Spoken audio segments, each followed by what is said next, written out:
আসসালামু আলাইকুম। আজ হচ্ছে আমরা ভেক্টরের ঢাকা বোর্ড 23-এর কোশ্চেনটা সলভ করব। তো এই ধরনের কোশ্চেন কিন্তু তোমাদের এবার যারা ঢাকা বোর্ড 24-এ তোমরা এক্সাম দিবে তাদের জন্য খুবই গুরুত্বপূর্ণ একটা টপিক, নদী নৌকার টপিক। আচ্ছা, তো নদী নৌকার অঙ্ক করার জন্য আমি হচ্ছে তোমাদের কিছু বেসিক আগে বলে নেই। আমরা এখানে যে বিষয়গুলা ধরে নিলে অঙ্কটা সহজ হয়ে যাবে, নদী নৌকার ম্যাথ। তো এই ধরনের কোশ্চেনের জন্য আমরা কিছু জিনিসকে ফিক্স করে ধরে নিব। দেখো, আমরা সব সময় না, আসলে তোমাদের ইচ্ছার উপর ডিপেন্ড করে, তবে অঙ্কের সুবিধার জন্য একটা নিয়ম শেখাই ভালো। তো আমরা ধরে নিলাম নদীর স্রোত, ইউকে আমরা ধরে নিব এখানে নদীর স্রোত। তারপর আমরা ধরে নিলাম একটা নৌকা এদিক থেকে এবার আবার যাত্রা শুরু করবে। তো আমরা এই ভি কে ধরে নিব নৌকার বেগ, ভি কে ধরে নিব আমরা নৌকার বেগ। আর এই দুইটার যে লব্ধি ডব্লিউ, এটাকে আমরা ধরে নেব লব্ধি বেগ। তো এখন এটাকে তুমি চাইলে আর দিয়েও প্রকাশ করতে পারো, তুমি চাইলে ডব্লিউ দিয়েও প্রকাশ করতে পারো, ইটস আপ টু ইউ। আচ্ছা, আর নদীর বেগ মানে নদীর যে স্রোত আছে, স্রোতের বেগ আর নৌকার বেগ এই দুইটার মধ্যবর্তী কোণকে আমরা আলফা ধরে নিব। আর লব্ধির সাথে স্রোতের উৎপন্ন বেগকে আমরা উৎপন্ন কোণকে আমরা থিটা ধরে নিব। এই জিনিসগুলো হচ্ছে মনে রাখলে আমাদের ম্যাথ করাটা সহজ হয়ে যাবে। আর নদী নৌকার অঙ্কে সবচেয়ে যে বেশি যে জিনিসটা বের করতে বলে সেটা হচ্ছে টাইম। তো টাইম যদি বের করতে বলে, টাইমের জন্য আমরা একটা সূত্র মনে রাখবো। এই সূত্র দিয়ে আমরা টাইমের যে কোনো অঙ্ক সলভ করতে পারবো, সেটা হচ্ছে t equal d by v sine alpha.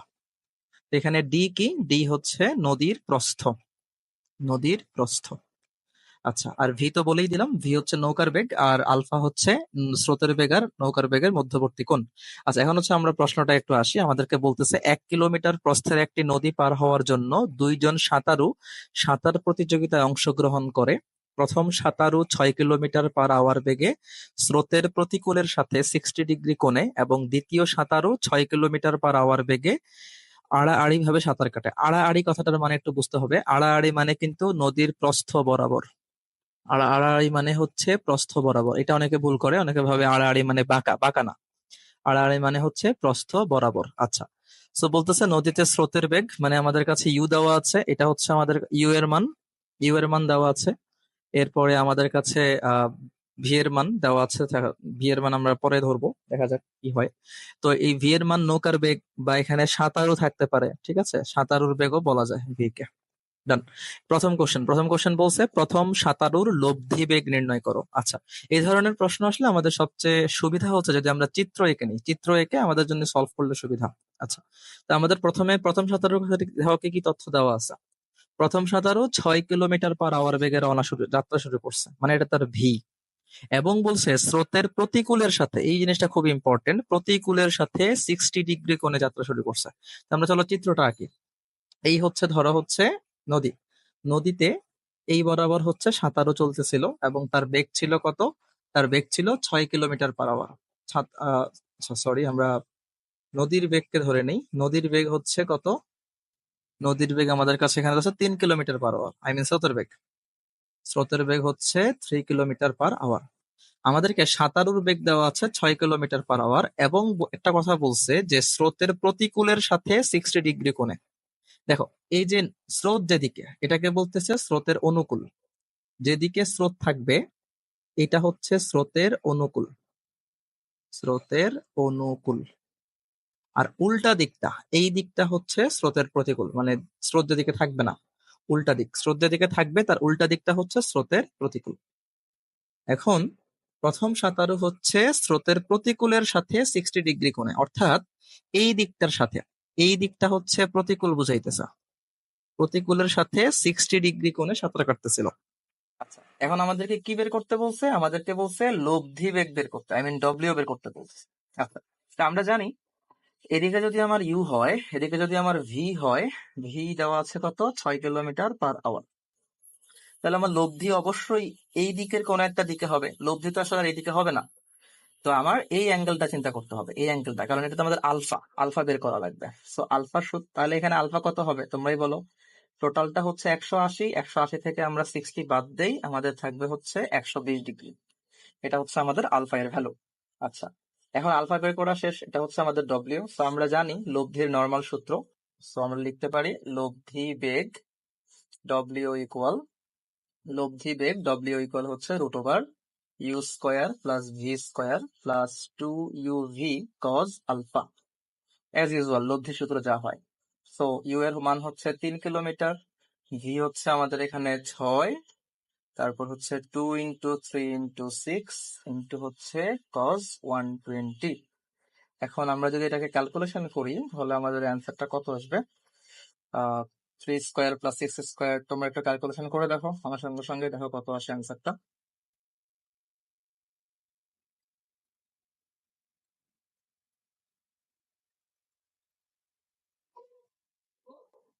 So আমাদের এখানে প্রথম কোশ্চেনটার অ্যান্সার আসতেছে হচ্ছে লব্ধি বেগ, যেটা 3√3 কিলোমিটার/আওয়ার। আমাদের যদি আমরা একবারে আমি অ্যান্সারটা বের করলাম ক্যালকুলেটরে, 3√3 কিলোমিটার/আওয়ার।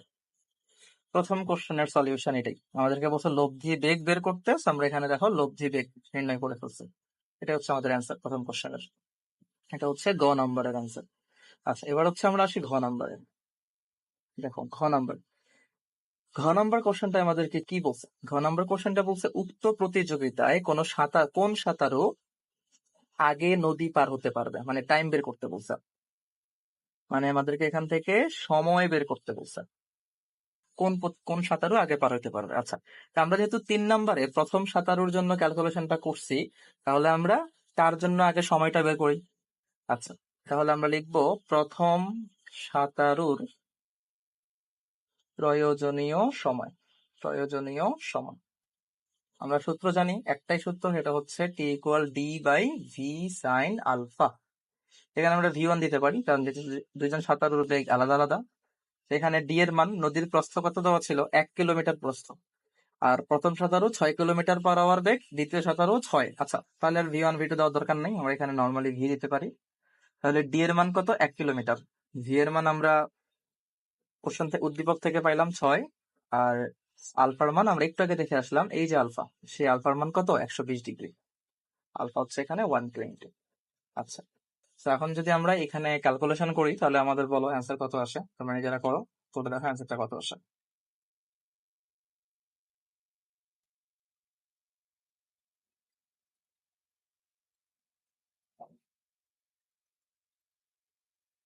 তাহলে আমাদের কত আসতেছে? 1/6 × sin 120, 0.192 এরকম আসতেছে আমাদের অ্যান্সার। 0.192 আওয়ার। যেহেতু এখানে কিলোমিটার/আওয়ার ছিল, আমরা যেহেতু এটাকে চেঞ্জ করি নাই, তাই এটা আওয়ারই আসছে। তোমরা চাইলে এটাকে মিটার/সেকেন্ডে নিতে পারো, বাট ওইটা দরকার নেই। আচ্ছা, তো আমাদের 0.192 আওয়ার চলে আসতেছে প্রথম সাঁতারুর জন্য। এবার আসি আমরা দ্বিতীয় সাঁতারুর ক্ষেত্রে। আচ্ছা, তো দেখে আমরা দ্বিতীয় সাঁতারুর কি ইনফরমেশন আমাদের কাছে আছে। দেখো, দ্বিতীয় সাঁতারু হচ্ছে 6 কিলোমিটার/আওয়ার বেগে আড়াআড়ি ভাবে সাঁতার কাটা শুরু করছে। আই মিন নদীর প্রস্থ বরাবর সে সাঁতার কাটা শুরু করছে। তো তার জন্য যদি আমরা ফিগারটা দেখি, তাহলে এই যদি নদী হয়, নদীতে স্রোতের বেগ হচ্ছে এটা, কত ছিল? 3 কিলোমিটার/আওয়ার। এবং এই সাঁতারুটা এইভাবে করে যাত্রা শুরু করছে, তার মানে এটা হচ্ছে তার ভি, এবং সে 6 কিলোমিটার/আওয়ার বেগে যাত্রা শুরু করছে। আর আমরা জানি যে অ্যাঙ্গেলে যাত্রা শুরু করা হয় এটাকে আলফা বলে। সো আলফা হচ্ছে, এখানে বুঝতে পারতেছো তোমরা, 90 ডিগ্রি। তা আমাদের আর তো কিছু লাগবে না সময় বের করার জন্য। তো এখানে টাইম যদি আমরা ধরি, সময় T2 সমান হচ্ছে D/V sin α। নদীর প্রস্থ যেহেতু সেম ছিল, তাই 1 কিলোমিটার, ভি 6, আর সাইন 90-র মান তো হচ্ছে 1। আমরা যদি এখন এখানে ক্যালকুলেশন করি তাহলে আমাদের অ্যান্সারটা দেখো কত আসে। 1/6। তো আমাদের অ্যান্সারটা আসছে 0.167। 0.167 আওয়ার। তো আমরা বলতে পারতেছি আগেরটা আসছিল 0.192 আওয়ার, এটা হচ্ছে 0.167 hour. That means T1 greater than T2। তার মানে দ্বিতীয় সাঁতারু দ্বিতীয় সাঁতারু আগে নদী পার হবে, আগে নদী পার হবে। এটাই হচ্ছে আমাদের অ্যান্সার। সো এটাই হচ্ছে আমাদের অ্যান্সার। কোশ্চেনটা দেখবো, সেকেন্ড কোশ্চেনটা হচ্ছে আমরা এখানে করতেছি ঢাকা, এটাও ঢাকা বোর্ড 23 সালে আসছে। তো ঢাকা বোর্ড 23-এর এই কোশ্চেনটাতে দেখো, বলতেছে একটি গাড়ির পেছনের গ্লাস ছাদের সাথে 30 ডিগ্রি কোণে হেলানো।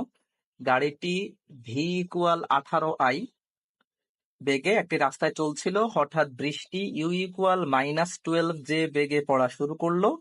প্রশ্ন হচ্ছে গাড়ির সামনের গ্লাসে বৃষ্টি কত বেগে পড়বে। আচ্ছা, তো আমরা ফার্স্ট অফ অল হচ্ছে চিত্র অনুযায়ী মানে উদ্দীপক অনুযায়ী চিত্রটা আমরা এখানে প্রথমে হচ্ছে আমরা একটা গাড়ি চিন্তা করি। এই হচ্ছে আমাদের সেই গাড়িটা, এই হচ্ছে সেই গাড়ি, এটা হচ্ছে গাড়ির সামনের গ্লাস। প্রশ্ন হচ্ছে গাড়ির সামনের গ্লাসে বৃষ্টি কত বেগে পড়বে, কত বেগে পড়বে। আচ্ছা, তো দেখো গাড়িটা যাচ্ছিল ধরে নিলাম এদিকে, এটা হচ্ছে গাড়ির বেগ। বৃষ্টি পড়তেছিল এরকম ভাবে সোজা। কেমনে বুঝলাম সোজা? আমাদেরকে বলে দিছে, দেখো -12 জে। নর্মালি যে ভেক্টর কাজ করে ওয়াই অক্ষ বরাবর, তাহলে -12 যে কাজ করবে নিশ্চয়ই ওয়াই অক্ষ বরাবর। আর ওয়াই অক্ষ তো আমাদের এইটা, তো আমরা বৃষ্টির বেগকে ধরে নিলাম ভি আর, সেটা হচ্ছে 12। আচ্ছা, আর গাড়ির বেগ যেহেতু আমাদের আছে 18 আই, তার মানে আমরা ধরে নিলাম আই মানে তো এক্স অক্ষ বরাবর, আমরা জানি যেহেতু প্লাস, তাই ধনাত্মক এক্স অক্ষ বরাবর। তাহলে ভি সমান দেওয়া আছে হচ্ছে, আচ্ছা, এখানে তো ইউ দেওয়া আছে, এটাকে তো আমরা ভি আর ধরার দরকার নাই, এটা তো আমাদের ইউ দেওয়াই আছে। আচ্ছা, আর ভি দেওয়া আছে কত, 18। যেহেতু কোনো একক দেওয়া নাই, আমরা এখানে মিটার পার সেকেন্ড ধরে নিতে পারি। প্রশ্ন হচ্ছে গাড়ির সামনের গ্লাসে বৃষ্টি কত বেগে পড়বে। এখন এখানে অনেক স্টুডেন্টরা যে ভুলটা করে সেটা হচ্ছে তারা এইটাকে লব্ধি ধরে নেয়, এটাকে তারা লব্ধি ধরে নেয়, কিন্তু এটা আসলে পুরো একটা রং প্রসেস। হ্যাঁ, তোমার অঙ্কের উত্তর মিলবে, কিন্তু আসলে তুমি অঙ্কটা বুঝলা না কিছু। ইভেন অনেক সময় দেখা যাচ্ছে তোমার অ্যাঙ্গেল বের করতে গেলে তুমি ঝামেলায় পড়বা। সো এটাকে কিন্তু লব্ধি ধরা যাবে না। কেন লব্ধি ধরা যাবে না একটু বলি। দেখো, এই গাড়িটাও গতিশীল ছিল, বৃষ্টিও কিন্তু গতিশীল, মানে দুইজনেরই কিন্তু একটা বেগ আছে।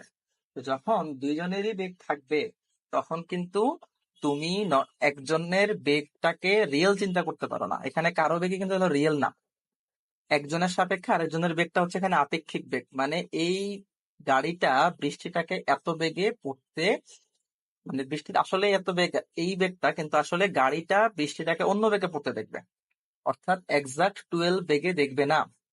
তাহলে আমাদের এখানে বা এদিকে যে বৃষ্টিটা সরাসরি নিচের দিকে পড়তেছে, গাড়ি চালক কিন্তু বৃষ্টিটাকে সরাসরি নিচের দিকে পড়তে দেখবে না, সে কিন্তু বৃষ্টিটাকে অন্যদিকে দেখবে। এই কারণে আমাদের হচ্ছে এখানে আপেক্ষিক বেগের কনসেপ্ট নিয়ে আসতে হবে।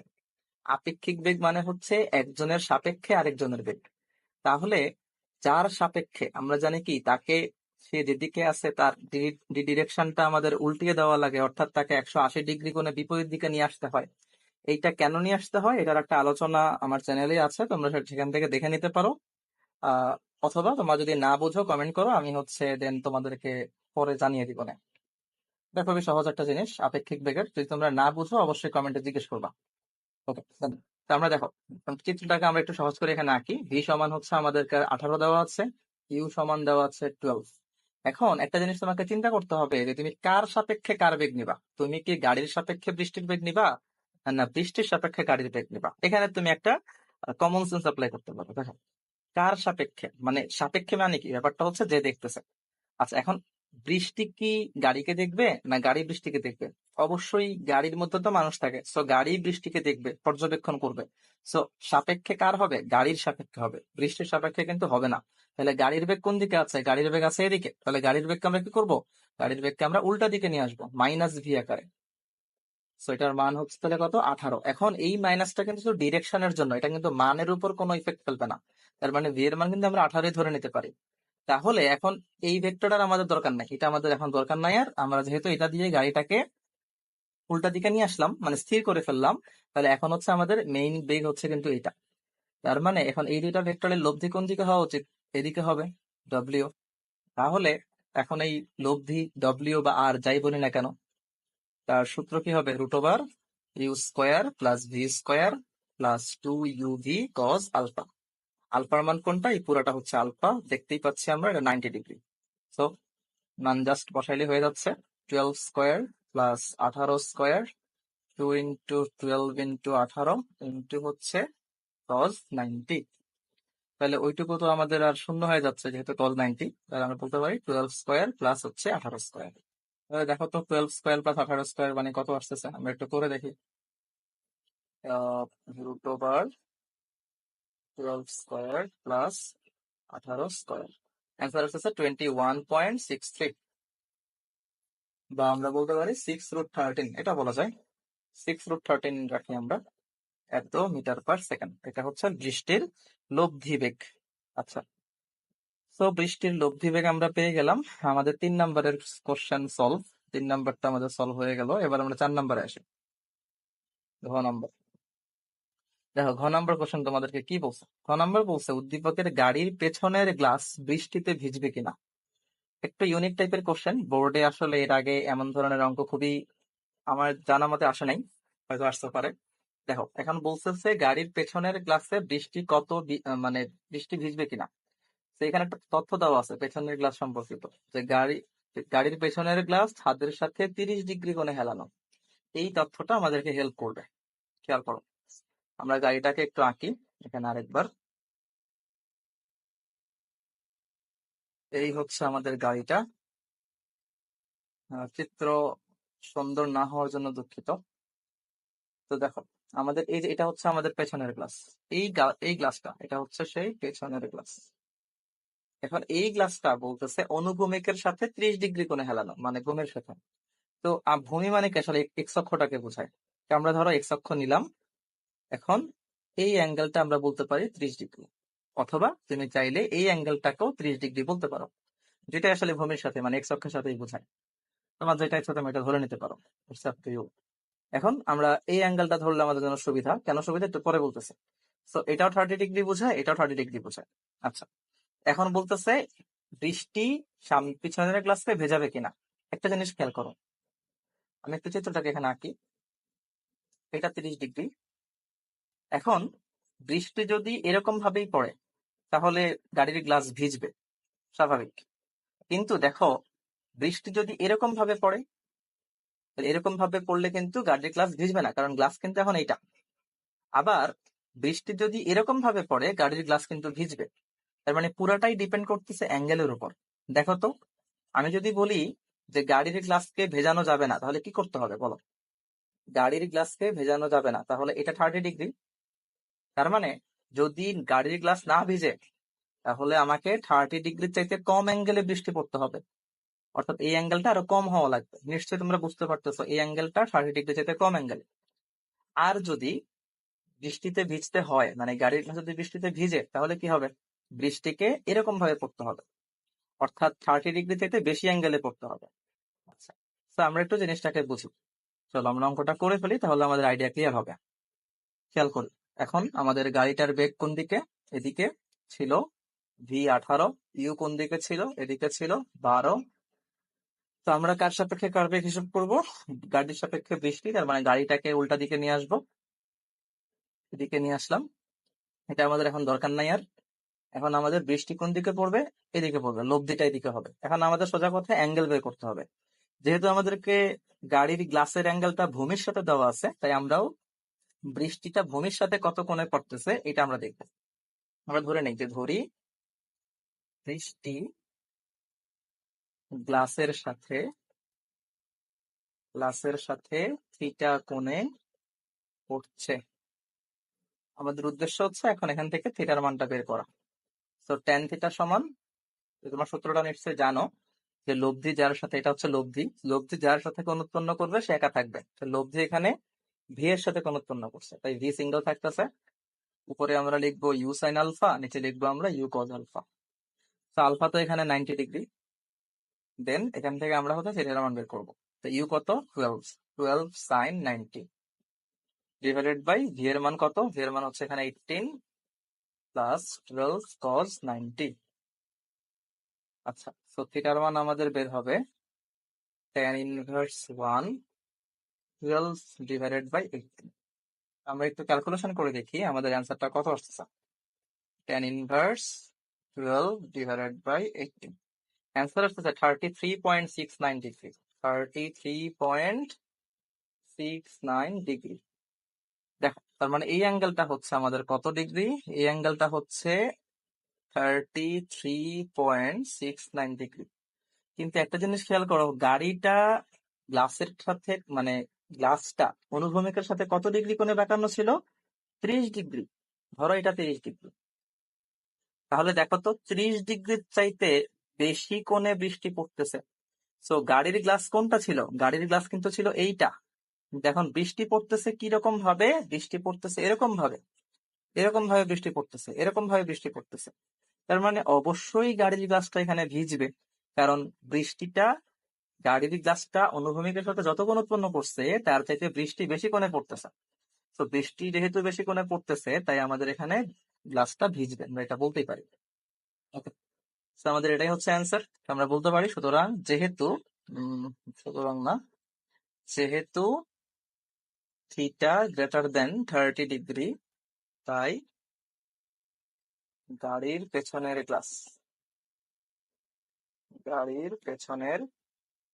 গ্লাস বৃষ্টিতে ভিজবে। তো এই হচ্ছে আমাদের এই কোশ্চেনের অ্যান্সার। আজকে হচ্ছে আমরা ভেক্টরের চিটাগং বোর্ড 23-এ আসা একটা অঙ্ক দেখবো, নদী নৌকার অঙ্ক। তো চলো হচ্ছে আমরা অঙ্কটা শুরু করি। আচ্ছা, এখানে দেখো বলে দেওয়া আছে চিত্রে বিসি নদীর কিনারা ঘেঁষে একটি রাস্তা হলো এবি। অর্থাৎ এই যে বিসি একটা নদী আছে, এই নদীটা এই যে এরকম করে, সো এটার রাস্তা ঘেঁষে, এটার কিনারা ঘেঁষে একটা রাস্তা হচ্ছে এবি, এই যে এবি রাস্তাটা, রাস্তা আসলে এই পুরাটা। দেন বলছে নদীতে স্রোতের বেগ দেওয়া আছে 2 মিটার/সেকেন্ড, তার মানে আমরা আইডেন্টিফাই করে ফেললাম ইউ মানে দেওয়া আছে 2 মিটার/সেকেন্ড, এবং একজন মাঝি 4 মিটার/সেকেন্ড বেগে নৌকা চালাচ্ছেন, তার মানে মাঝির বেগ দেওয়া আছে 4 মিটার/সেকেন্ড। গাড়ি বি স্টেশনে 40 সেকেন্ড যাত্রা বিরতি দেয়, মানে নৌকাটা যখন, মানে গাড়িটা যখন এই থেকে বি বিন্দুতে আসে তখন হচ্ছে সে 40 সেকেন্ড থামে। আচ্ছা, এখন প্রথম কোশ্চেন বলতেছে মাঝি সর্বনিম্ন কত সময়ে নদী পাড়ি দিতে পারবে। আচ্ছা, সো টাইম বের করতে বলছে, রাইট? সর্বনিম্ন কত সময়ে নদী পাড়ি দিতে পারবে। তো সর্বনিম্ন সময় বা ন্যূনতম সময় আমরা সূত্রটা গত ক্লাসে শিখছি। ন্যূনতম সময় যদি বলে তাহলে আমাদের আনসার কি হওয়া উচিত, মানে টাইম কিভাবে বের করে, টি ইকুয়াল আমরা জানি হচ্ছে d by v sine alpha. তো ন্যূনতম সময় যখন বলে তখন হচ্ছে আলফার মান 90 ডিগ্রি, মানে সাইন 91। সো এখানে নদীর প্রস্থ দেওয়া আছে, দেখো এই যে বিসি যেটা, এটাই নদীর প্রস্থ 0.5 কিলোমিটার। 0.5 কিলোমিটারকে আমরা মিটারে নিয়ে যাচ্ছি 1000 গুণ ডিভাইডেড বাই ভি এর মান হচ্ছে 4। সো আমরা চলো ক্যালকুলেশন করে দেখি 0.5 ইন্টু 1000 কত আসে।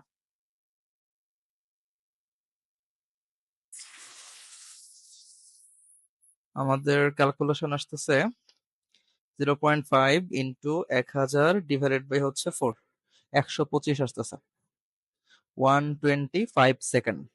এত সেকেন্ড আমাদের সময় লাগতেছে এক পার থেকে অপর পারে পৌঁছাইতে। আচ্ছা, আমাদের প্রথম অঙ্কটা শেষ, এবার আমরা সেকেন্ড অঙ্কে আসি। আমাদের সেকেন্ড ম্যাথে আমাদেরকে বলছে যে গাড়ি যখন এই অবস্থানে সি অবস্থান থেকে বি অবস্থানের উদ্দেশ্যে যাত্রা করা নৌকার যাত্রীরা গাড়িতে উঠতে পারবে কিনা। ওকে, এটাই আমাদের কোশ্চেন। গাড়ি যখন এই অবস্থানে, আচ্ছা আমি প্রশ্নটা ভালো করে পড়ে দেখাচ্ছি। গাড়ি যখন এই অবস্থানে তখন সি অবস্থান থেকে বি অবস্থানের উদ্দেশ্যে যাত্রা করা নৌকার যাত্রীরা গাড়িতে উঠতে পারবে কিনা। সো খেয়াল করো, এই মানুষগুলার সি থেকে বি তে পৌঁছাইতে একটা টাইম লাগবে। আচ্ছা, আমি চিত্রটা একটু তোমাদেরকে এখানে এঁকে দেখাই। ধরো এইটা হচ্ছে আমাদের রাস্তা, এটা হচ্ছে রাস্তা, এটা এ বিন্দু, এটা হচ্ছে বি বিন্দু, আর এটা হচ্ছে নদী, এই মাঝখানে হচ্ছে নদী। তো এখান থেকে যাত্রা শুরু করে তারা এইখানে পৌঁছাইতে চায়। এখন বাসটা যে সময়ে এ থেকে বি বিন্দুতে আসবে এবং থামবে, ওই যে কিছুক্ষণ যে যাত্রা বিরতি দেয় 40 সেকেন্ড, ততক্ষণে এই যাত্রীরা সি বিন্দু থেকে বি বিন্দুতে পৌঁছাইতে পারবে কিনা। ঠিক আছে, তার মানে যদি পৌঁছাইতে পারে গাড়িতে উঠতে পারবে, না হলে পারবে না। এখন খেয়াল করো, সি বিন্দু থাকা যাত্রীরা যদি ডিরেক্টলি বি বিন্দুতে পৌঁছাইতে চায় তাদেরকে কোন বরাবর রওনা করতে হবে, এই বরাবর রওনা করতে হবে। না হলে তারা এই অবস্থানে পৌঁছাতে পারতেছে না। তারা যদি সোজাই রওনা করে তারা তো এদিক বরাবর পৌঁছাবে, যেটা কিন্তু হবে না। তার মানে কারণ বাস আমার আসবে এখানে। ওকে, তাহলে আমরা এই বরাবর রওনা করব। এখন এই বরাবর যে রওনা করলো, তারা কত ডিগ্রি কোণে রওনা করলো, এটা হচ্ছে নদীর স্রোত আমাদের কাছে দেওয়া আছে, ইউ এর মান কত, ইউ এর মান দেওয়া আছে 2 মিটার/সেকেন্ড, 2 মিটার/সেকেন্ড, আর নৌকার বেগ দেওয়া আছে 4 মিটার/সেকেন্ড। আচ্ছা, এখন আমাদের এই আলফাটা বের করতে হবে যে আলফা কত ডিগ্রি। ওকে, তাহলে আলফা পাইয়ে গেলে আমরা টি এর মান ইজিলি বের করতে পারবো। তো চলো আমরা আলফা বের করে ফেলি। এখন আলফা কিভাবে বের করবো, দেখো তারা এই বরাবর পৌঁছাইতে চায়, তাহলে এটা তার লব্ধি। লব্ধির সাথে স্রোতের বেগের উৎপন্ন কোণ কত, সেটা হচ্ছে থিটা।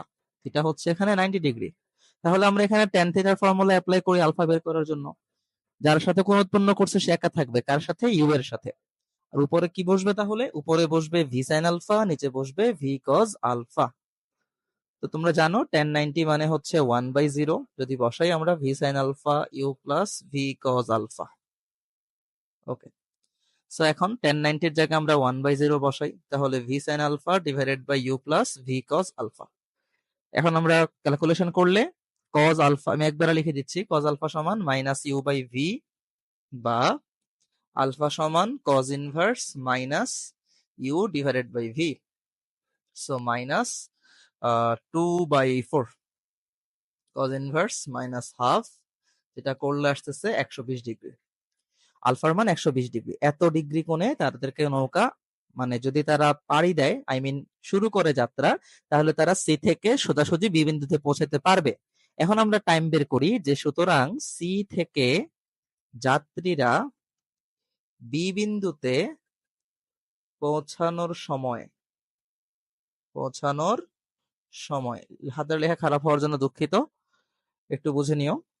বি বিন্দুতে পৌঁছানোর সময় টি সমান হচ্ছে d by v sine alpha. So d এর মান 0.5 ইন্টু 1000 ডিভাইডেড বাই ভি হচ্ছে 4 আর হচ্ছে সাইন 120। তো আমরা যদি এটার ক্যালকুলেশন করি আমাদের অ্যান্সার কত আসে আমরা দেখি, চলো। 0.5 into 1000 divided by 4 into sine 120, answer আসছে 144.337 সেকেন্ড। এত সেকেন্ড যাত্রীরা সি থেকে বি তে পৌঁছাইতে এই পরিমাণ সময় লাগছে। এখন আমরা দেখব বাসটা এ থেকে বি তে পৌঁছাইতে কি পরিমাণ টাইম লাগছে, এবং ওই টাইমের সাথে বাসটা যে 40 সেকেন্ড যাত্রা বিরতি দেয় সেটাও কিন্তু যোগ করতে হবে। তো চলো আমরা বের করি। বাসটি এ হতে বি বিন্দুতে পৌঁছাতে বাসটির সময়। তাহলে নরমালি যেহেতু এখানে কোনো বাসের কোনো কি রকম বেগে যাচ্ছিল কিছু উল্লেখ করা নাই, আমরা ধরে নিই বাসটা সমবেগে যাচ্ছিল, তো আমরা ধরে নিই s ইকুয়াল ভিটি। তাহলে টি ইকুয়াল আসতেছে s বাই ভি। আচ্ছা, তো এখন আমাদের কাছে দেখো কি কি দেওয়া আছে। বাসের বেগ দেওয়া আছে 15 মিটার পার সেকেন্ড দেওয়া আছে বাসের বেগ, এবং আমাদের কাছে আর কি দেওয়া আছে বলতো, আমরা এখানে কিভাবে বের করতে পারি, এবং রাস্তার দৈর্ঘ্য দেওয়া আছে 1.2 কিলোমিটার। সো এস এর মান দেওয়া আছে 1.2 কিলোমিটার, ঠিক আমরা মিটারে নিয়ে যাচ্ছি, এবং আমাদের কাছে বাসের বেগ দেওয়া আছে কত, বাসের বেগ দেওয়া আছে 15, মানে গাড়ির বেগ 15 মিটার পার সেকেন্ড। ওকে, সো 15। তাহলে আমরা ক্যালকুলেশন করি 1.2 ইন্টু 1000 ডিভাইডেড বাই 15, অ্যান্সার আসতেছে 80 সেকেন্ড। বাসটি এ থেকে বি তে পৌঁছাতে 80 সেকেন্ড টাইম লাগতেছে। বাসটা কিন্তু আবার যাত্রা বিরতি দেয়, তার মানে সুতরাং বাসটির যাত্রা বিরতি সহ বি বিন্দুতে মোট সময় টি প্রাইম ধরি আমরা এটাকে, আচ্ছা এটাকে আমরা টি1 ধরি, এটাকে টি প্রাইম ধরি, তাহলে 80 প্লাস 40, তার মানে বাসটা টোটাল 120 সেকেন্ড সময় পর্যন্ত বি বিন্দুতে ছিল, কিন্তু ওই যাত্রীরা পৌঁছাতে টাইম লাগছে 144.337 সেকেন্ড, যেটা কিন্তু 120 সেকেন্ডের চাইতে বেশি। তার মানে যেহেতু টি গ্রেটার দেন এখানে টি প্রাইম হয়ে যাচ্ছে, অর্থাৎ বাসটি কিন্তু আগেই চলে যাবে, বাসটা কিন্তু বি বিন্দুতে আর থামবে না, 120 সেকেন্ডের বেশি থামবে না। সো যাত্রীরা কিন্তু গাড়িতে উঠতে পারবে না, সুতরাং অ্যান্সার হচ্ছে যাত্রীরা গাড়িতে উঠতে পারবে না, এটাই হচ্ছে আমাদের উত্তর। আশা করি তোমরা সবাই বুঝতে পারছো। যদি কোথাও না বুঝো, কোথাও সমস্যা হয়, আমাকে তোমরা কমেন্ট করে জানাতে পারো। আমরা হচ্ছে চিটাগং বোর্ড 23 এর কোশ্চেনটা সলভ করি। আমাদের এখানে কোশ্চেনটা সহজ মোটামুটি। তো দুইটা ভেক্টর দেওয়া, তিনটা ভেক্টর দেওয়া আছে এ বি সি, ভেক্টর ত্রয় মিলে একটি ত্রিমাত্রিক ক্ষেত্র গঠন করে। প্রথম কোশ্চেন হচ্ছে বি বরাবর এ এর লম্ব অভিক্ষেপ কত, আর 2 নাম্বার কোশ্চেন হচ্ছে এ বি সি তিনটি ভেক্টর একই সমতলে অবস্থান করবে কিনা। আচ্ছা, তো দুইটা ভেক্টরের লম্ব অভিক্ষেপ কিভাবে বের করা যায়, মানে একটা ভেক্টরের উপর আর একটা ভেক্টরের লম্ব অভিক্ষেপ। আচ্ছা দেখো, লম্ব অভিক্ষেপ বের করার জন্য সব সময় হচ্ছে তোমরা ডট গুণন অ্যাপ্লাই করবা। লম্ব অভিক্ষেপের জন্য হচ্ছে সব সময় আমরা ডট গুণনের সাহায্যে বের করব, ডট গুণন। আচ্ছা, তো এখন ডট গুণনের সাহায্যে কয়েকটা জিনিস বের করা যায়, আমি তোমাদেরকে বলে দিচ্ছি। ডট গুণনের সাহায্যে আমরা লম্ব অভিক্ষেপ বের করতে পারবো। তারপরে হচ্ছে ডট গুণনের সাহায্যে আমরা দুটি ভেক্টর এর মধ্যবর্তী কোণ বের করতে পারবো। মধ্যবর্তী কোণ বের করা যাবে। সবসময় মনে রাখবা, দুইটা ভেক্টরের মধ্যবর্তী কোণ বের করতে বললেই হচ্ছে ডট গুণন করতে হবে। আচ্ছা, তো চলো আমরা শুরু করি। লম্ব অভিক্ষেপ বের করতে বলতেছে। তো একটা কথা, এখন ডট গুণনের সাহায্যে কি হবে আসলে লম্ব অভিক্ষেপ বের করে, এটা আগে আমরা একটু জেনে নিই। যেমন a vector dot b vector সমান হচ্ছে আমরা জানি এ বি কস থিটা। এখন তোমাকে যদি এখানে যেমন কোশ্চেনে বলছে বি বরাবর এ এর লম্ব অভিক্ষেপ, বি বরাবর এ এর লম্ব অভিক্ষেপ, এটার মানে কি আসলে, কি বোঝায়? দেখো, অভিক্ষেপ কথাটার মানে হচ্ছে এক কথায় হচ্ছে ছায়া, এক কথায় হচ্ছে ছায়া। আচ্ছা ধরো এটা হচ্ছে মাটি, এটা হচ্ছে ভূমি। মাটির উপর একটা গাছ ধরো এরকম ভাবে বাঁকানো অবস্থায় আছে, এটা হচ্ছে গাছ। তো এখন বলো, যদি ওই দিন রৌদ্র থাকে তাহলে হচ্ছে এই গাছের একটা ছায়া মাটির উপর পড়তেছে, তাহলে মাটির উপর গাছের ছায়ার দৈর্ঘ্য যত, এটাকেই আমরা বলতেছি গাছের লম্ব অভিক্ষেপ। তো এখানেও সেম ব্যাপার, যেমন আমাদেরকে বলছে বি বরাবর এর লম্ব হবে, ও এখানে অভিক্ষেপ কার লম্ব অভিক্ষেপ, এর লম্ব অভিক্ষেপ কার বরাবর, মানে কার উপর, বি এর উপর। তাহলে বি ভেক্টর ধরি আমরা এটাকে, এ ভেক্টর ধরি এটাকে। তাহলে এই যে এ এর উপর, মানে সরি বি এর উপর এ ভেক্টরের একটা অভিক্ষেপ আছে, আমি যদি এই এটাকে এনে বি এর উপর বসাতাম তাহলে একটা দৈর্ঘ্য পেতাম, মানে একটা ছায়া পেতাম। সো ওই দৈর্ঘ্যটাই হচ্ছে এখানে লম্ব অভিক্ষেপ হিসেবে কাজ করবে। ওকে ডান। তো লম্ব অভিক্ষেপ বের করার জন্য হচ্ছে আমরা এখানে মেইনলি একটা কথা মনে রাখবো, যার অভিক্ষেপ তার কস থিটা। সো আমরা কার অভিক্ষেপ বের করতেছি, আমরা বের করতেছি হচ্ছে এর লম্ব অভিক্ষেপ। তাহলে আমরা এ কস থিটাকে এক পাশে নিয়ে আসবো, আনার পরে এইবার হচ্ছে আমরা জাস্ট ক্যালকুলেশন করব, a dot b divided by হচ্ছে বি। আচ্ছা, এখন যদি আমরা মানগুলা বের করে দেখাই, এ ভেক্টর ছিল 3i প্লাস 2j প্লাস কে, 3i প্লাস 2j প্লাস হচ্ছে কে, ডট বি ভেক্টর ছিল i plus 2j plus 3k। Okay, i plus 2j plus 3k, আর নিচে হচ্ছে বি ভেক্টরের মান, বি ভেক্টরের মান। ওকে, সো বি ভেক্টর সমান কি ছিল, i plus 2j plus 3k। তোমরা সবাই মান নির্ণয় করা জানো, শুধু সহগগুলোর স্কয়ার করে দিব, 1 square plus 2 square plus 3 square. এই যে এটা সহগ 1, এর সহগ এখানে 2, এর সহগ হচ্ছে 3। ওকে, তো এখন হচ্ছে আমরা জাস্ট উপরে ডট গুণন করব। ডট গুণনের নিয়ম আশা করি সবাই জানি আমরা, আই এর সহগের সাথে আই এর সহগ গুণ, জে এর সহগের সাথে জে এর সহগ, কে এর সহগের সাথে কে এর সহগ। তো এখানে আই এর সহগ হচ্ছে 1, এখানে আই এর সহগ হচ্ছে 3, তো 3 ইন্টু 1 মানে 3, প্লাস জে এর সহগ এখানে আছে 2, এখানে আছে 2 মানে 2 ইন্টু 2 মানে 4, প্লাস কে এর সহগ হচ্ছে প্রথমে 1 পরে 3, 3 ইন্টু 1 মানে 3, আর এখানে আসতেছে 9 4 13 14।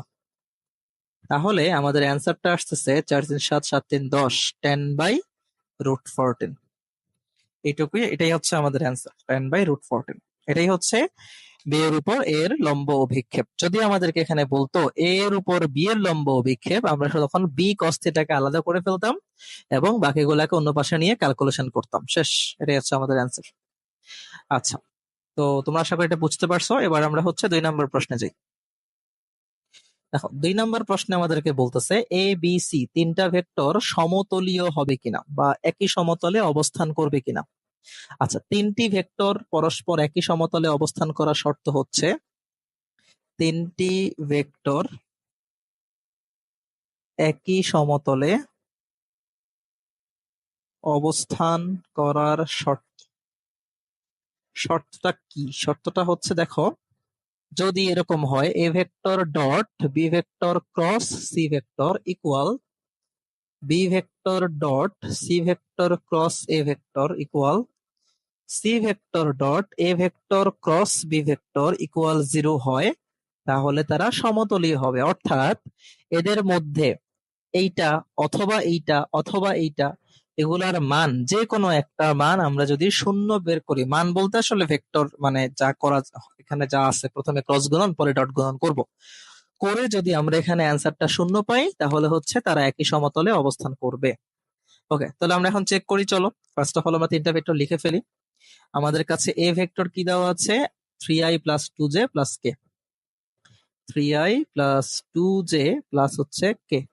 দেন আমাদের কাছে বি ভেক্টর দেওয়া আছে i plus 2j plus 3k, i plus 2j plus 3k, এটা হচ্ছে আমাদের বি ভেক্টর।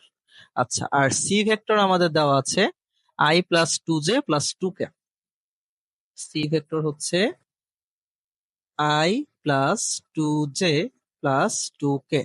এখন তোমরা এখানকার যে কোনো একটাকে তোমরা ধরে, তোমাদের যেটা পছন্দ হয় সেটা ধরে তোমরা হচ্ছে কাজ করা শুরু করতে পারো। আমি ধরো এটা দিয়ে কাজ করতেছি, a dot b cross c. তো আমাদের প্রথমে দেখো কি করতে হবে, বি আর সি এর ক্রস গুণন করতে হবে, তারপর এ এর সাথে ডট গুণন করতে হবে। তো চলো প্রথমে আমরা হচ্ছে বি ক্রস সি এর ডট গুণন করি। আমরা সবাই নিশ্চয়ই জানি যে ক্রস গুণন কিভাবে করতে হয়, নির্ণায়কের সিস্টেমে করতে হয়। তোমরা ম্যাথে যেভাবে ম্যাট্রিক্স নির্ণায়ক করছো সেই নির্ণায়কের সিস্টেমে করতে হয়। প্রথমে হচ্ছে আমরা সহগ গুলাকে বসাবো, I J K, serial wise বসাইতে হবে আই জে কে, উল্টা পাল্টা বসালে কিন্তু হবে না। প্রথমে হচ্ছে যে থাকবে, প্রথমে কে আছে, বি আছে, তো ফার্স্টে আমরা হচ্ছে বি এর সহগ গুলা বসাবো। দেখো এখানে আই এর সহগ কত 1, এখানে জে এর সহগ কত 2, 2 বসালাম, কে এর সহগ কত 3, যার সহগ তার নিচে বসাতে হবে। এরপরে পরে যে থাকবে তার সহগ গুলা, এখানে আই এর সহগ কত 1, এখানে আই এর সহগ কত, জে এর সহগ কত 2, এখানে কে এর সহগ হচ্ছে 2, জাস্ট বসিয়ে দিলাম। এবার আমাদের ক্যালকুলেশনের পালা। তো প্রথমে হচ্ছে আমরা আই ক্যাপ রাখবো, আই ক্যাপ যখন আমরা ধরবো তখন আমাদের এই কলামটা বাদ চলে যাবে, আর হচ্ছে এই রোটা তখন বাদ, এই কলামটা বাদ এই রোটা বাদ, বাকিগুলা ক্যালকুলেশন করবো। প্রথমে আমরা এটা দিয়ে এটাকে ক্যালকুলেট করব, তাহলে 2 × 2 মানে হচ্ছে 4, নিয়ম অনুযায়ী মাঝখানে একটা মাইনাস চিহ্ন, দেন এটা দিয়ে এটাকে ক্যালকুলেশন করব, 3 × 2 মানে 6। তারপর তারপর হচ্ছে নিয়ম অনুযায়ী আমাদের জে ভেক্টর, জে ভেক্টর দিতে হবে, নিয়ে কাজ করতে হবে। তো আমরা যখন জে ভেক্টর ধরবো তখন তার আগে একটা মাইনাস চিহ্ন দিতে হবে। তো আমরা যখন জে ধরবো তখন এই কলামটা বাদ চলে যাবে, যে বরাবর যেটা আছে, আর যেই রোতে আছে সেই রোটাও বাদ চলে যাবে। তাহলে থাকতেছে কে, এই 1 এর সাথে প্রথমে 2, এই 2 মানে হচ্ছে 2 মাইনাস 3 × 1 মানে হচ্ছে 3, -3, এটা। তাহলে আমাদের জে ধরার কাজও আমাদের শেষ। আচ্ছা, এবার আমরা ধরবো হচ্ছে কে। ওকে, সো কে নিয়ে কাজ, কে ভেক্টর। যখন আমরা কে ধরবো তখন আমাদের এই কলামটা বাদ চলে যাবে এবং এই রোটাও বাদ চলে যাবে। কাকে কাকে নিয়ে কাজ করব, 1 × 2 এন্ড হচ্ছে 2 × 1। তো প্রথমে 1 × 2 মানে হচ্ছে 2, 2 × 1 মানে হচ্ছে 2, দেন আমাদের কাজ এখানে শেষ। আচ্ছা, এখন আমরা জাস্ট ক্যালকুলেশন করব। প্রথমে আসতেছে -2i, দেন আসতেছে +5j, সরি +5j না, এটা হচ্ছে +j হবে শুধু, আর পরেরটা হচ্ছে কে তো থাকতেছে না, কে শূন্য হয়ে যাচ্ছে। ওকে, এখন হচ্ছে বি ক্রস সি পেয়ে গেলাম আমরা। এখন এটার সাথে আমরা কার ডট গুণন করব, এ ভেক্টরের ডট গুণন করব। আচ্ছা, তো এখন যদি আমরা এ ভেক্টরের ডট গুণন করি তাহলে আমরা এখন করব a dot b cross c. তাহলে এ আমরা পেলাম 3i plus 2j plus k dot b, b cross c এর ভ্যালু আমরা পেলাম -2i প্লাস জে ক্যাপ। এখন চলো আমরা আই এর সহগের সাথে আই এর সহগ, এখানে আই এর সহগ কত 2, এখানে আই এর সহগ হচ্ছে 3, 3 × -2 মানে কত, -6। দেন হচ্ছে দেখো জে এর সহগ, এখানে হচ্ছে 2, এখানে হচ্ছে 1, তার মানে +2, আর কে এর সহগ তো নাই, তার মানে আসতেছে -4। তো খেয়াল করো, যেহেতু আমাদের এখানে অ্যান্সারটা শূন্য আসে নাই, শূন্য আসে নাই তার মানে হচ্ছে কি, তার মানে হচ্ছে আমাদের এটা আসলে সমতলীয় না, ভেক্টর তিনটা সমতলীয় না। তোমরা লিখবো যেহেতু a vector dot b cross c not equal 0, তাই ভেক্টর ত্রয়, তাই ভেক্টর, সরি, ভেক্টর ত্রয় সমতলীয় নয়। সমতলীয় নয়। এটাই হচ্ছে আমাদের অ্যান্সার। দেন তোমরা চাইলে বাকিগুলো চেক করতে পারো, যেমন b dot c cross a, c dot a cross b, তোমরা যদি চেক করে ওগুলো তোমরা সেম অ্যান্সার পাবা। এখানে ডট হবে একটা, সো যে কোনো একটা চেক করলে আসলে হচ্ছে। আমরা বরিশাল বোর্ড 2023 সলভ করব ভেক্টরের। তো প্রথমে আমরা কোশ্চেনটা পড়ে নেই। নাহিন এবং জাহিন একটি ভারী স্থির ট্রাকে দুটি রশি বেঁধে টেনে নিয়ে যাচ্ছিল। রশি দুটির মধ্যে আলফা কোণ সৃষ্টি হয়। ট্রাকটি নাহিনের দিকে সরে যাচ্ছিল। নাহিন জাহিনকে আরো বেশি বল প্রয়োগ করতে বলল। প্রথম কোশ্চেন, দেখাও যে জাহিন নাহিনের সমান পরিমাণ বল প্রয়োগ করলে এদের লব্ধি বল মধ্যবর্তী কোণকে সমদ্বিখণ্ডিত করে। আচ্ছা, তো চিত্রটা আমরা ফার্স্ট একটু এঁকে নেই তাদের মতো করে, উদ্দীপকের মতো করে। তো এই ধরো হচ্ছে সেই ট্রাকটা, এই ট্রাকটাকে দুইটা রশিতে দুইজন টানতেছে। ধরো এদিকে টানতেছে নাহিন, এদিকে টানতেছে হচ্ছে জাহিন। বলতেছে 3 নম্বর কোশ্চেন বলতেছে দুইজন সমান পরিমাণ বল প্রয়োগ করবে। তাহলে আমরা ধরে নিলাম দুজনে সমান পরিমাণ বল প্রয়োগ করছে, এবং তাদের মধ্যবর্তী কোণ আমরা ধরে নিলাম হচ্ছে আলফা। এখন প্রশ্ন হচ্ছে, দেখাইতে বলছে যদি তারা সমান পরিমাণ বল প্রয়োগ করে তাহলে এই যে লব্ধিটা থাকবে মাঝখানে, এই লব্ধিটা হচ্ছে এই আলফাকে সমদ্বিখণ্ডিত করবে। দ্যাট মিনস এই অ্যাঙ্গেলটা আর এই অ্যাঙ্গেলটা সমান সমান অ্যাঙ্গেল হবে। আচ্ছা, তো আমরা ধরে নেই যে লব্ধির সাথে যে কোনো একটা ভেক্টরের উৎপন্ন কোণ হচ্ছে থিটা। আমরা ধরি লব্ধি আর এর সাথে, লব্ধি আর এর সাথে আমরা জাহিনেরটা ধরে নিই, একই তুমি নাহিনেরটাও ধরতে পারো। জাহিনের উৎপন্ন কোণ থিটা। আচ্ছা, তো আমরা এখন ট্যান থিটার ফর্মুলা অ্যাপ্লাই করব এখানে। তাহলে আমাদের থিটার মান যদি আলফা বাই 2 হয় তাহলে আমাদের কিন্তু অ্যান্সার শেষ। আমরা জানি লব্ধি যার সাথে কোণ উৎপন্ন করে সে সিঙ্গেল থাকে। যেহেতু এখানে দুইটাই সমান সমান এফ, তাহলে একটাকে লিখলেই চলে। এফ উপরে বসবে এফ সাইন আলফা, নিচে বসবে এফ কজ আলফা। আচ্ছা, তো আমরা জাস্ট একটু এখানে ক্যালকুলেশন করব এখানে। এখন এখানে সাইন আলফা থাকুক, আমরা এখান থেকে এফ কমন নেই। কমন হলে কি থাকতেছে? 1 প্লাস কজ আলফা। দেখো 1 প্লাস কজ আলফা, তাহলে এফ কাটাকাটি, উপরে সাইন আলফা, নিচে থাকতেছে 1 প্লাস কজ আলফা। আচ্ছা, এখন সাইন আলফাকে আমরা এভাবে লিখতে পারি, সাইন 2 ইন্টু আলফা বাই 2, আর 1 প্লাস কজ আলফাকে আমরা লিখতে পারি কস 2 ইন্টু আলফা বাই 2। কেন আমরা এগুলা লিখলাম? আমরা এখানে ত্রিকোণমিতির সূত্র প্রয়োগ করব। আমরা জানি সাইন 2a সমান হচ্ছে 2 সাইন এ কজ এ। আবার আমরা সূত্র জানি cos 1 plus cos 2a, 1 plus cos 2a equal 2 cos square a. এই সূত্রগুলো আমরা এখন এখানে প্রয়োগ করব। চলো প্রয়োগ করি আমরা। তো প্রথমে হচ্ছে সাইন 2a, তার মানে 2 sine a into cos a, নিচে 1 প্লাস কস 2a, তাহলে আমরা লিখতে পারি 2 কজ স্কয়ার এ। তাহলে খেয়াল করো 2 কাটাকাটি, একটা কজ কাটাকাটি চলে যাবে। তাহলে উপরে কি থাকতেছে? সাইন আলফা বাই 2, নিচে থাকতেছে কজ আলফা বাই 2।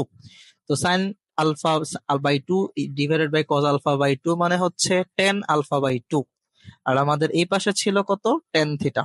তাহলে দুই পাশ থেকে আমরা টেন গুলাকে রিমুভ করতে পারি, দেন থিটা ইকুয়াল লিখতে পারি আলফা বাই 2। তার মানে থিটার মান যেহেতু আলফা বাই 2 পেয়ে গেছি, তার মানে হচ্ছে আমরা বুঝতে পারছি যে লব্ধিটা হচ্ছে মধ্যবর্তী কোণকে সমদ্বিখণ্ডিত করছে। এটাই হচ্ছে 3 নম্বর কোশ্চেনের অ্যান্সার। তো আমরা এবার 4 নম্বর কোশ্চেনে যাই। 4 নম্বর কোশ্চেনে দেখো কি বলছে। নাহিন এবং জাহিন ট্রাকটিকে কিভাবে টানলে সর্বাপেক্ষা কম বল প্রয়োগে ট্রাকটিকে সর্বোচ্চ লব্ধি বলে টেনে নিতে পারবে। আচ্ছা, কোশ্চেনটা ভালো করে বুঝতে হবে। নাহিন এবং জাহিন ট্রাকটিকে কিভাবে টানলে, মানে কত ডিগ্রি অ্যাঙ্গেলে টানলে সর্বাপেক্ষা কম বল প্রয়োগে ট্রাকটিকে সর্বোচ্চ লব্ধি বলে টেনে নিতে পারবে, মানে লব্ধির মান সর্বোচ্চ হবে। ওকে, সো আমরা জানি লব্ধির মান কখন সর্বোচ্চ হয় বলতো? দুইটা ভেক্টরের মধ্যবর্তী কোণ যখন 0 ডিগ্রি হয়, অর্থাৎ তারা যখন একই দিকে কাজ করে তখন তাদের মধ্যবর্তী কোণ হয়, মানে লব্ধি হয় সর্বোচ্চ। আচ্ছা, তা আমরা ধরে নেই যে লব্ধি সর্বোচ্চ হবে যদি দুটি ভেক্টর একই দিকে কাজ করে, অর্থাৎ নাহিন ও জাহিন একই দিকে দড়ি টানে।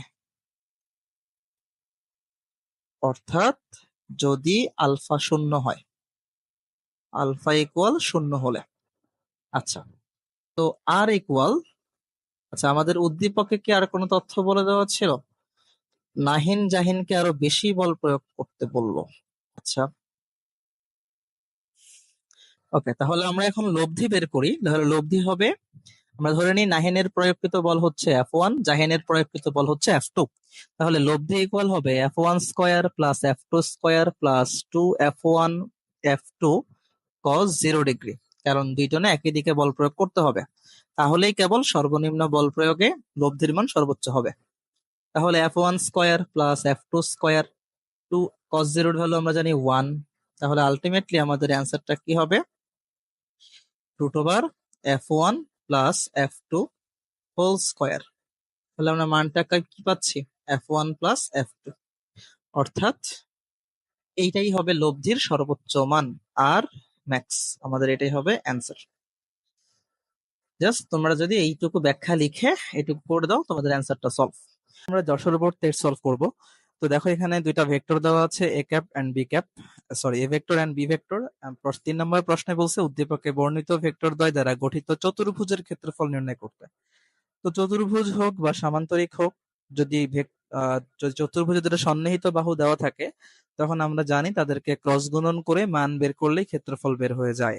এখন দেখো, এখানে আমাদেরকে কোথাও বলে দেওয়া নাই যে এরা হচ্ছে চতুর্ভুজের সন্নিহিত বাহু, কিন্তু আসলে যেহেতু কিছুই বলে দেওয়া নাই, তাহলে আমরা ধরে নিলাম যে এরা হচ্ছে চতুর্ভুজের দুটি সন্নিহিত বাহু নির্দেশ করতেছে। তাহলে চলো আমরা সলভ করি।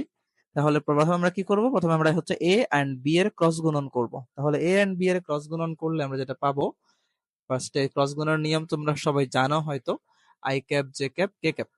প্রথমে হচ্ছে আমরা এ এর সহগগুলো বসাবো 1 1 -1, তারপর হচ্ছে আমরা বি এর সহগগুলো বসাবো 2 -2 এন্ড হচ্ছে -3। তো প্রথমে ক্রস গুণন কিভাবে করতে হয় চলো জেনে আসি আমরা। ফার্স্টে আই ক্যাপ যখন ধরবো তখন এই কলামটা বাদ, এন্ড আই ক্যাপ যে রোতে আছে সেই রোটা বাদ। তাহলে প্রথমে 1 এর সাথে -3 গুণ করব, মানে -3, নিয়ম অনুযায়ী একটা মাইনাস দিতে হবে, এন্ড -1 এর সাথে -2 গুণ করলে +2, তার মানে এখানে 2 আসবে। তারপর হচ্ছে তোমার জে ক্যাপের আগে, জে ক্যাপের আগে হচ্ছে তোমার প্লাস দিতে হবে, মাইনাস দিতে হবে।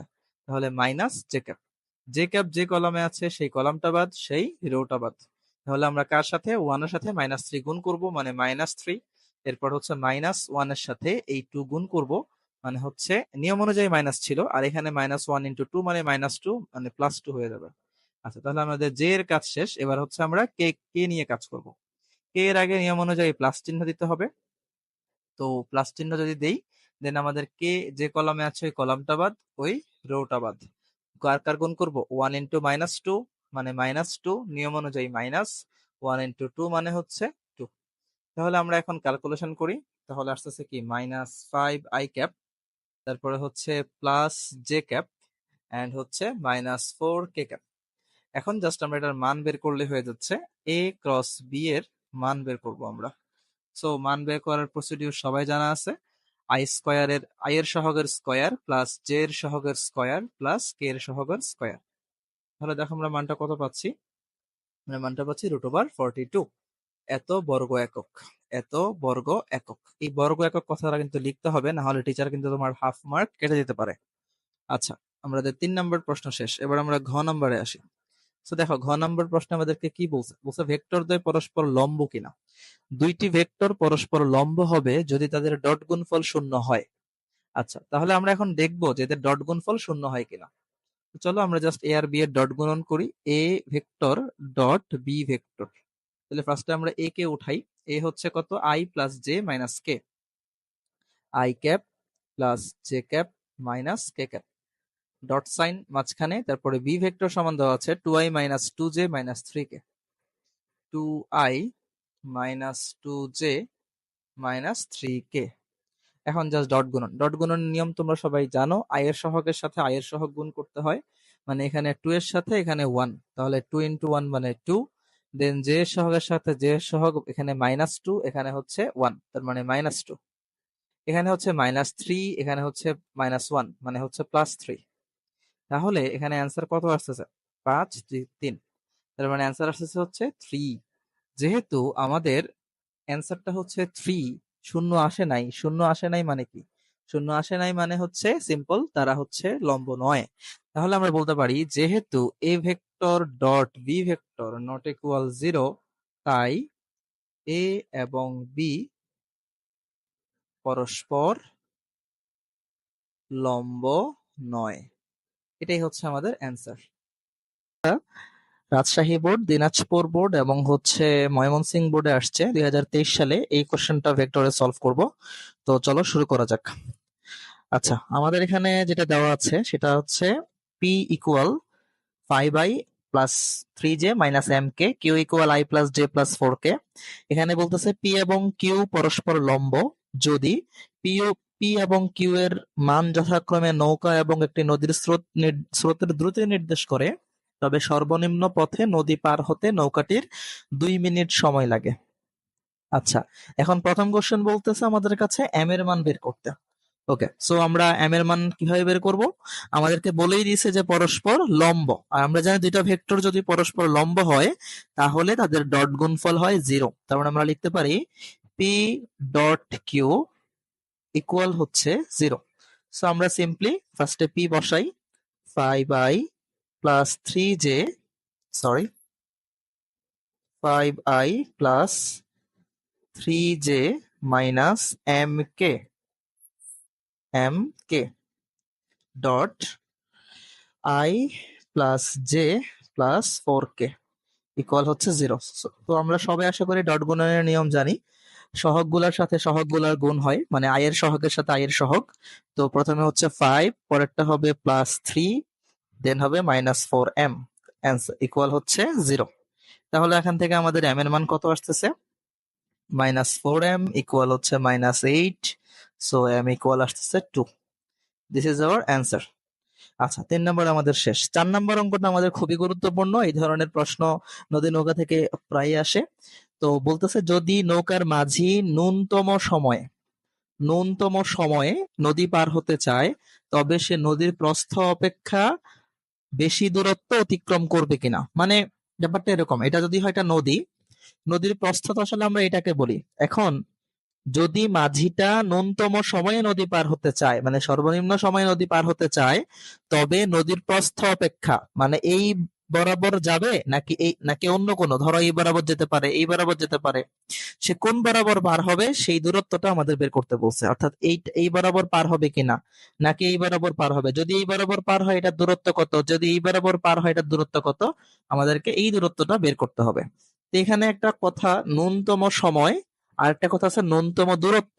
এই দুটা জিনিস তোমাদের খুব ভালো করে মানে আয়ত্তে থাকা লাগবে, এটা ভালো করে বোঝা লাগবে। সো চলো আমরা একটু এটা সম্পর্কে আলোচনা করি। তো আমরা ঘ নম্বরে সলভে আসলাম। দেখো, ন্যূনতম সময় তোমাকে যখন বলবে, ন্যূনতম সময়ে নদী পার হওয়ার প্রয়োজনীয় সময়, প্রয়োজনীয় সময়, ন্যূনতম সময় যখন তোমাকে বলবে তখন কথা মনে রাখবা আলফা হচ্ছে কত ডিগ্রি? 90 ডিগ্রি। অর্থাৎ ব্যাপারটা এরকম, এটা যদি হয় একটা নদী, ন্যূনতম সময়ে যখন কেউ নদী পার হতে চায় তখন সে এই বরাবর রওনা করবে। এটা স্রোতের বেগ, আর এটা হচ্ছে নৌকার বেগ, এটা হচ্ছে নৌকার বেগ ভি। সো আমাদের আলফার মান এখানে বুঝতে পারতেছি, আলফার মান এখানে হবে 90 ডিগ্রি। আচ্ছা, তো তখন আমাদের তাহলে সময় বের করার সূত্রটা আমরা গত ক্লাসে শিখলাম। সূত্র হচ্ছে t equal d by v sine alpha. তার মানে d by v sine 90, v sine 90 এর মান তো 1, তার মানে আমরা লিখতে পারি টি সমান ডি বাই ভি। এটা হচ্ছে ন্যূনতম সময়ে নদী পার হওয়ার জন্য প্রয়োজনীয় সময়। আর যদি তোমাকে বলে ন্যূনতম দূরত্বে নদী পার হওয়ার প্রয়োজনীয় সময়, নদী পার হওয়ার প্রয়োজনীয় সময়, প্রয়োজনীয় সময়, দেখো তখন আমরা আসলে অঙ্কটা কিভাবে করব। তখন সময় বের করার জন্য যে সূত্র সেটা হচ্ছে টি সমান d by v sine alpha. অর্থাৎ এখানে কিন্তু আমাদের আলফার মান আর 90 ডিগ্রি ধরা যাবে না। দেখো, তুমি যদি ন্যূনতম দূরত্বে নদী পার হতে চাও, ন্যূনতম দূরত্ব বলতে সবসময় কি লম্ব দূরত্বটাকে বোঝায়। এখন তুমি যদি এই বরাবর নদী পার হতে চাও, তোমাকে অবশ্যই এই দিকে রওনা করতে হবে। আদারওয়াইজ তুমি তো আসলে এই বরাবর পৌঁছাতে পারবে না। তুমি যদি শুরুতেই সোজা বরাবর রওনা করো, তাহলে তুমি কখনোই আসলে এই বরাবর মানে সোজা বরাবর পৌঁছাতে পারবে না, কারণ নদীতে একটা স্রোত আছে। স্রোত তোমাকে এদিকে টেনে নিয়ে যাবে, স্রোত তোমাকে এই বরাবর টেনে নিয়ে যাবে, যেটা আমরা চাই না। আমরা চাই হচ্ছে সোজা বরাবর পৌঁছাইতে, তার মানে আমাদেরকে অবশ্যই এদিক বরাবর রওনা করা লাগবে, আদারওয়াইজ আমরা সোজা বরাবর পৌঁছাতে পারবো না।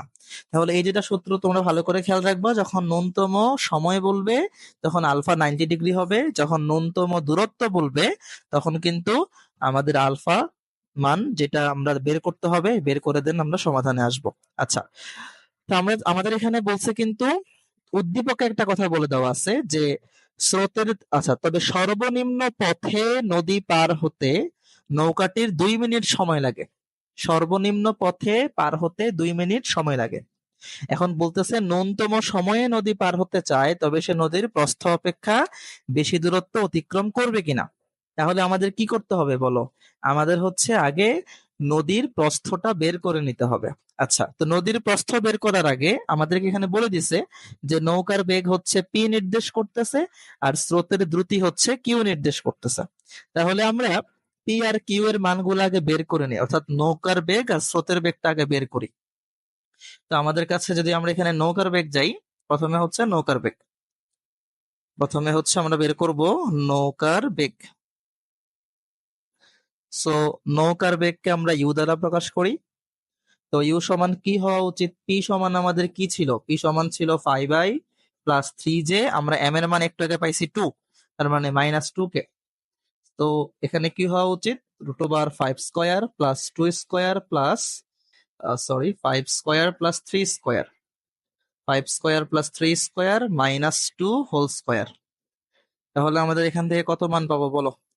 25, 9 এন্ড হচ্ছে 4, তার মানে √38। এটা হচ্ছে আমাদের স্রোতের বেগ। এবার আসি, সরি, নৌকার বেগ, হ্যাঁ। এবার আসি স্রোতের বেগ। নৌকার বেগকে আমরা তাহলে ভি দ্বারা প্রকাশ করি, ভি। আর স্রোতের বেগ হচ্ছে ছিল কিউ। তাহলে স্রোতের বেগ আমাদের কত? আমাদেরকে বলছে স্রোতের দ্রুতি হচ্ছে আই প্লাস জে প্লাস 4কে। তাহলে আই প্লাস জে প্লাস 4কে মানে হচ্ছে 1 square plus 1 square plus 4 square, তার মানে 17 আর হচ্ছে 118, √18 আসতেছে। ওকে, তো আমাদের নৌকার বেগ স্রোতের বেগ বের করা শেষ। এখন আমাদেরকে সর্বনিম্ন দূরত্বে নদী পার হওয়ার প্রয়োজনীয় সময়ের কথা বলে দিছে। সময় কত? 2 মিনিট। সর্বনিম্ন দূরত্বে নদী পার হওয়ার প্রয়োজনীয় সময় সেটা বলে দিছে হচ্ছে কত? 2 মিনিট। এখন দেখো কোশ্চেনটা আমরা আবার পড়ি। কোশ্চেন বলছে সর্বনিম্ন সময়ে যদি নদী পার হতে চায় তবে সে নদীর প্রস্থ অপেক্ষা বেশি দূরত্ব অতিক্রম করবে কিনা। তাহলে তো আমাদের আগে প্রস্থটা বের করা লাগবে। প্রস্থ যদি বের করতে না পারি তাহলে আমরা কিভাবে বুঝবো যে বেশি দূরত্ব অতিক্রম করতে পারছে কি পারে নাই? তো চলো আমরা আগে প্রস্থটা বের করে নিই। এখানে জিনিসটা খেয়াল করতে হবে, খেয়াল করো, এটা হচ্ছে সেই নদী। প্রথমে উদ্দীপক অনুসারে সে সর্বনিম্ন পথে নদী পার হইছে, তার মানে সে এই পথে নদী পার হইছে আর এই বরাবর তাহলে তাকে রওনা করতে হয়েছে। অর্থাৎ মনে রাখবা, যে পথে নদী পার হয় সেটা কিন্তু তার লব্ধি, সেটা তার লব্ধি। আর যে বরাবর রওনা করে সেটা তো তার নৌকার বেগ ছিলই। তার মানে সে রওনা করছে কিন্তু এই বরাবর, আর পৌঁছাইছে কোন বরাবর? এই বরাবর। আমরা গত ক্লাসে বলছিলাম যে পথে রওনা করবে তার সাথে স্রোতের উৎপন্ন কোণ কত? আলফা। এই আলফার মান কিন্তু আমাদের জানা নাই, কিন্তু দেখো লব্ধি, এটা কি লব্ধি ছিল? ডব্লিউ। সো এই লব্ধির সাথে স্রোতের বেগের উৎপন্ন কোণ কিন্তু আমাদের জানা আছে, সেটা কত ডিগ্রি? বোঝা যাচ্ছে 90 ডিগ্রি। তো আমরা এখন এখান থেকে আলফাটা বের করে ফেলবো। সো tan থিটা সমান আমরা জানি লব্ধি যার সাথে কোণ উৎপন্ন করবে সে একা থাকবে, মানে ইউ নিচে থাকতেছে, উপরে হচ্ছে ভি সাইন আলফা, নিচে হচ্ছে ভি কজ আলফা। আচ্ছা, সো এখন tan থিটার মান আমরা 90 বসাই, then v sine alpha u plus v cos alpha. এখন tan 90 মানে 1/0, সো 1/0 ইকুয়াল হচ্ছে v sine alpha divided by u plus v cos alpha. এখন আমরা যদি আর গুণন করি, আর গুণন করে আলফাকে এক পাশে নিয়ে আসি, তাহলে আমরা এরকম একটা মান পাবো cos inverse minus u by v. আচ্ছা, so ultimately cos inverse minus u পাইছি আমরা √18 আর এটা পাইছি √38। সো তোমরা আমার সাথে সাথে করো, দেখো তোমাদের সলিউশনটা কত আসে। আমি সলিউশন করে নেই। আমাদের হচ্ছে এখানে আসতেছে cos inverse minus root over 18 divided by root over 38, 133.49। আমাদের অ্যান্সার আসতেছে 133.49 ডিগ্রি। এটা হচ্ছে আলফা। আলফার মানটা আমরা বের করে ফেললাম। এখন আমরা একটু আগে কি শিখছি? শিখছি সর্বনিম্ন দূরত্বে নদী পার হওয়ার জন্য সময়ের সূত্র কি? টি সমান d by v sine alpha, যেখানে ডি কিন্তু নদীর প্রস্থ বোঝাচ্ছে। সো ডি সমান কি আসবে? T one into v sine alpha. T one এর মান আমাদের দেওয়া আছে, এই যে 2 মিনিট, এই যে এটা 2 মিনিট। সো 2 × 60 সেকেন্ডে নিয়ে গেলাম। ভি এর মান আসতেছে কত? রুট ওভার 18 আর সাইন 133.49। যদি আমরা এটা ক্যালকুলেশন করি তাহলে কত আসতেছে বলতো? 2 × 60 into root 38 into sine 133.49। Answer আসতেছে 536.67, 536.67 মিটার। যদিও আমাদের প্রশ্নে আসলে কোনো এককের কথা বলে নাই, আমরা ধরে নিই মিটার। আচ্ছা, তো ডি এর মান আমাদের বের হয়ে গেল। এখন আসি আমরা সর্বনিম্ন সময়ে নদী পার হইতে হইলে সে নদীর প্রস্থ বরাবর দূরত্ব অতিক্রম করছে কিনা সেটা। সো এতক্ষণ আমরা করলাম সর্বনিম্ন দূরত্বের জন্য, এবার আমরা করব সর্বনিম্ন সময়ের জন্য। সর্বনিম্ন সময়ে। তো ভাইয়া একটু আগে দেখো কি বলছিলাম, সর্বনিম্ন সময় যখন চিন্তা করব তখন কিন্তু সে এই বরাবর রওনা করবে। তখন সে পৌঁছাবে কোন বরাবর বলতো? কেউ যদি এই বরাবর রওনাই করে সে নিশ্চয়ই পৌঁছাবে এই বরাবর, এই বরাবর পৌঁছাবে। তো সে তো আর নদীর প্রস্থ বরাবর পৌঁছায় নাই, সে অন্য একটা দূরত্ব বরাবর পৌঁছাইছে। তো তখন কিন্তু আমরা আর নদীর প্রস্থ নিয়ে কাজ করতে পারি না। তখন আমরা ধরে নেই এটা তার ডব্লিউ, এটা হচ্ছে তার ইউ। আচ্ছা, তো একটা কথা মনে রাখবা, যখন হচ্ছে এইসব নৌকাগুলা পার হয় নদীতে, তখন নর্মালি কমপ্লেক্সিটি এড়ানোর জন্য আমাদের হচ্ছে এখানে ধরা হয় যে নৌকা সমবেগে চলছে। আচ্ছা, তো আমরা সেই হিসেবে ধরে নিই নৌকা সমবেগে চলছে। তো এখন দেখো আমাদের আগে সর্বনিম্ন সময়টা কত, চলো সেটা আমরা বের করি। সর্বনিম্ন সময়, সর্বনিম্ন সময়। তো সর্বনিম্ন সময় বের করার সূত্র কি? সূত্র হচ্ছে আমরা জানি টি সমান ডি বাই ভি।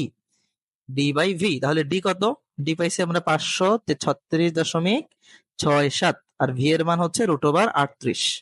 তাহলে আলটিমেটলি আমরা সর্বনিম্ন সময়টা কত পাবো? দেখো 533.67 ডিভাইডেড বাই রুট 38, তার মানে 86.573 সেকেন্ড। এতটুকু সময় লাগবে তার নদী পার হওয়ার জন্য। এখন আমরা বের করব সে কতটুকু দূরত্ব তাহলে অতিক্রম করলো। খেয়াল করো, সে কিন্তু আর এই বরাবর দূরত্ব অতিক্রম করে নাই, সে দূরত্ব অতিক্রম করছে কোন বরাবর? এই বরাবর দূরত্ব অতিক্রম করছে। তাহলে আমাদেরকে এই দূরত্বটা মেনলি বের করতে হবে। এই যে এই লব্ধি বরাবর যে দূরত্ব আছে এটা বের করতে হবে। তো আমরা ধরে নেই এই দূরত্বটা হচ্ছে আমাদের এস। তাহলে আমরা সূত্র জানি, সমবেগের সূত্র হচ্ছে এস ইকুয়াল ভিটি। এখন বলো ভি বেগে কি সে নদী পার হইতে পারছে? না, সে কিন্তু ডব্লিউ মানে লব্ধি বেগে নদী পার হয়েছে। আচ্ছা, সো লব্ধি, যেহেতু সে লব্ধি বরাবর পার হয়েছে তার মানে সে লব্ধি বেগে পার হয়েছে আমরা বলতে পারি। সো ডব্লিউ এর মানটা আলটিমেটলি কত আসতেছে? আমরা যদি হিসাব করি u square plus v square plus 2uv cos alpha into হচ্ছে টি। এখন যদি আমরা ভ্যালুগুলো এখানে বসাই তাহলে ইউ কত? রুট ওভার 18, মানে 18 বলতে পারি, সরি এখানে শুধু 18, প্লাস এখানে হবে 38 plus 2 into root over 18 into 38 into cos 133 point কত পেয়েছিলাম আমরা? 49।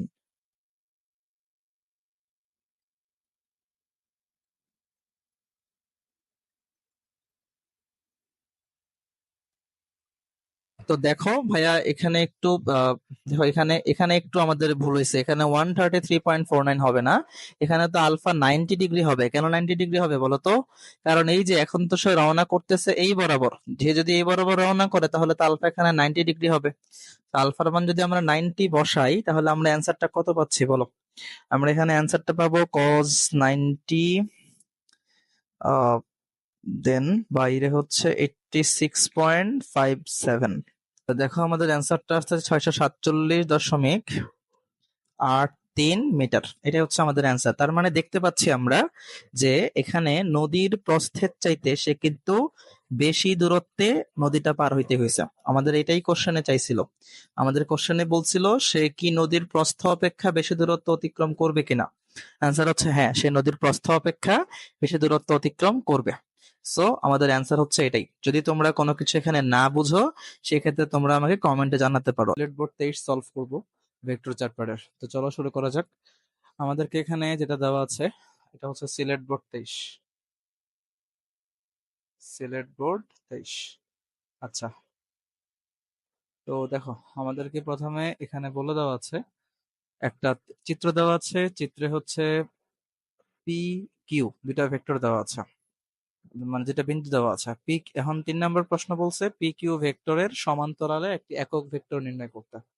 আচ্ছা, তার আগে আমাদের তো আগে পি কিউ ভেক্টরটা বের করা লাগবে। পি কিউ ভেক্টর তো আমাদের আসলে জানা নাই, পয়েন্ট জানা আছে আমাদের।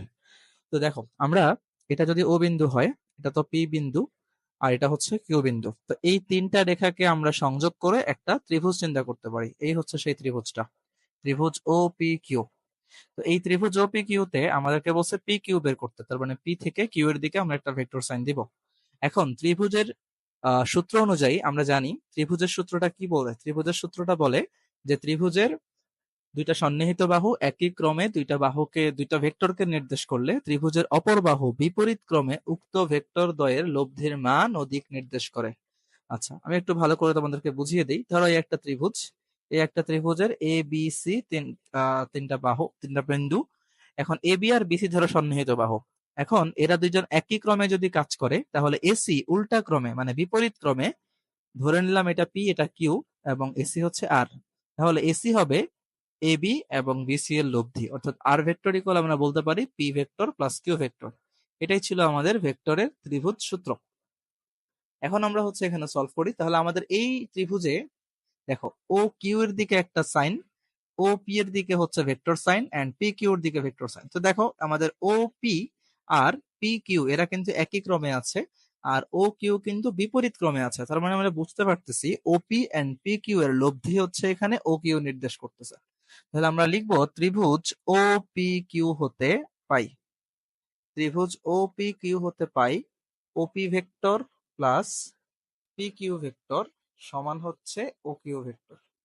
এখন আমাদেরকে বলছে পি কিউ ভেক্টরটার সমান্তরালে একক ভেক্টর। তার আগে তো আমাদের পি কিউ ভেক্টরটা জানা লাগবে। তাহলে পি কিউ ভেক্টর সমান কি আসতেছে, ও কিউ ভেক্টর মাইনাস হচ্ছে ওপি ভেক্টর।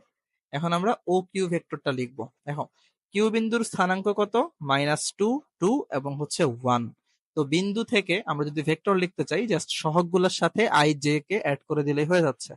তো -2 মানে -2i, তারপর হচ্ছে শুধু 2 মানে +2j, তারপর হচ্ছে 1 মানে হচ্ছে +k। আচ্ছা, দেন মাইনাস, এবার হচ্ছে আমরা ওপি ভেক্টরটা নিব। তো পি বিন্দুর স্থানাঙ্ক দেওয়া আছে 2 - 1 3। সো 2 - 1 3 মানে 2i - j + 3k। এখন তাহলে আমরা হচ্ছে একটা কাজ করি, আমরা যোগ বিয়োগ করে ফেলি। তাহলে -2i - 2i মানে হচ্ছে -4i, 2j + j মানে +3j, k - 3k that means -2k।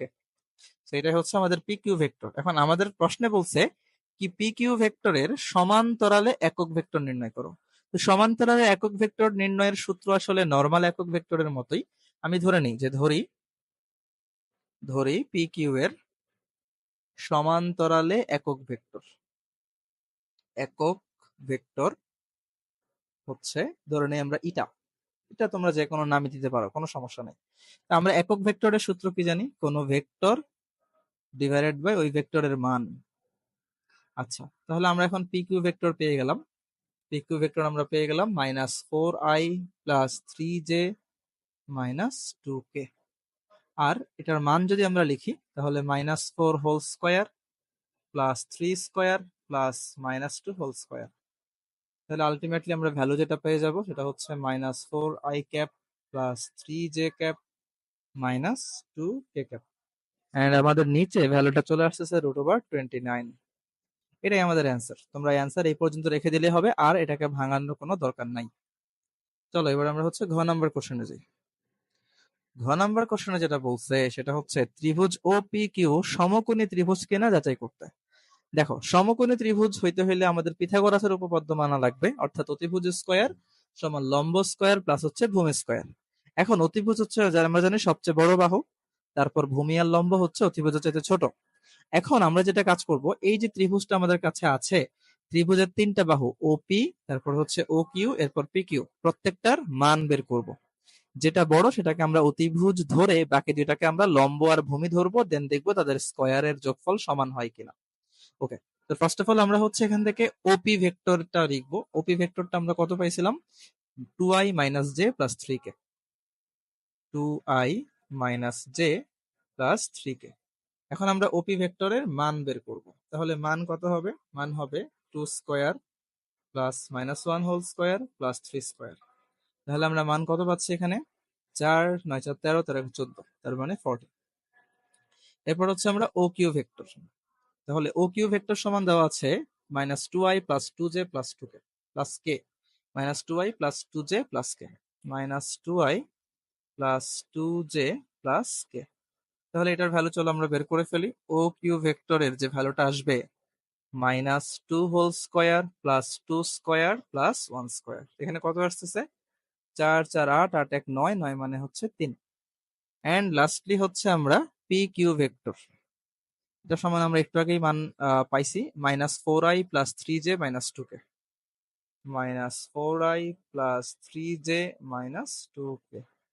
And আমরা চলো এটার ভ্যালু বের করে ফেলি। এটার ভ্যালু হচ্ছে p Q vector equal root over minus 4 whole square plus 3 square plus minus 2 whole square. তাহলে এখানে অ্যান্সার আসতেছে রুট ওভার 29। এখন দেখো, এই যে তিনটা বাহু আমাদের বের হলো, একটা ওপি, একটা ও কিউ, একটা হচ্ছে পি কিউ, সবচেয়ে বড় কে? এর মধ্যে সবচেয়ে বড় কিন্তু হচ্ছে এই পি কিউ।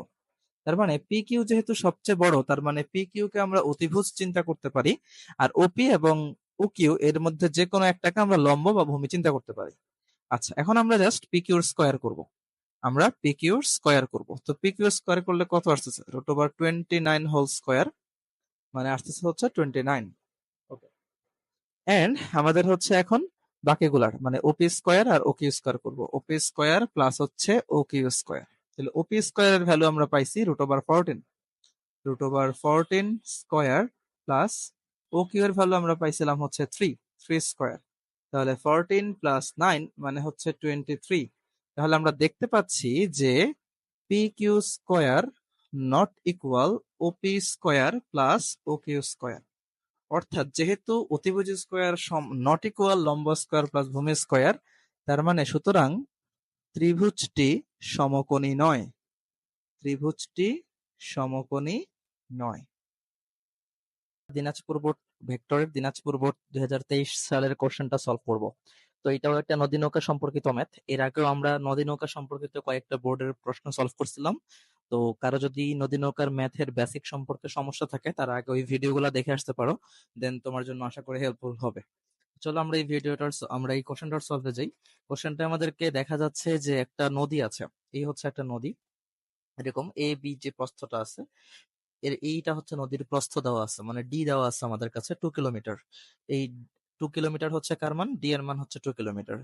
এরপর কি বলা আছে আমরা একটু কোশ্চেনটা পড়ি। চিত্রে একজন মাঝি এ বিন্দু থেকে, অর্থাৎ এই যে এই বিন্দু থেকে এ বি এর সাথে 30 ডিগ্রি কোণ করে, এ বি এর সাথে 30 ডিগ্রি, মানে যে এ বি আছে তার সাথে 30 ডিগ্রি কোণ করে এবং 16 কিলোমিটার পার আওয়ার বেগে, এবং আরেকজন মাঝি একই বিন্দু হতে একই বেগে এ বি এর সাথে 60 ডিগ্রি কোণ করে নৌকা চালাচ্ছে।